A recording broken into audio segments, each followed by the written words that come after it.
يا تاي أديك هو أريو وتاجن تاي إن هذا قال ميديا أنت تما أتقيلنا يصاد هاي أنا جواب محقق هاي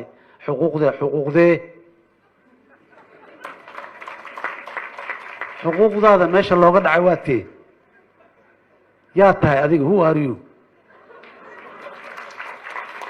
مر Soomaali hadda tahay walaalo gacaliya walaalay gacaliso baasaboor Soomaaliya dalkan ku soo gal madaxweynaha Soomaaliya Xasan Sheekh Maxamuud ayaa si cad oo xoogan ula hadlay dadka Soomaaliyeed ee wata baasaboorka ajnabiga ah kuwaasi oo diiday qaadashada nidaamka dalku galka fiisaha madaxweyne Xasan Sheekh Maxamuud ayaa sheegay in qof kasta oo wata baasaboorka ajnabiga uu qasab ku yahay inuu aqbalo fiisaha isaga oo xusay in khilaafka federaaliga lagu xalinayo wada hadalada lana adeegsanayo xeerka sharciga halka dagaal iyo madaafiic lagu xalin lahaa waa dambi qof aan wadanin kaarka aqoonsiga inuu adeegsado shirkadaha telefoonada bangiga iyo wasaaradda Soomaaliga wuxuu Soomaali ku yahay aqoonsiga kaarka Soomaaliga ayuu yiri madaxweynaha dawladda federaalka Soomaaliya sidoo kale madaxweynaha ayaa tilmaamay in dhibaatooyinka ugu weyn ee heysata dadka Soomaaliyeed ay tahay siyaasad qofeysan isla markaana aan jirin cid si gaar ah loogu afduubanayo shuruucdan madaxweyne Xasan Sheekh Maxamuud ayaa intaasi ku daray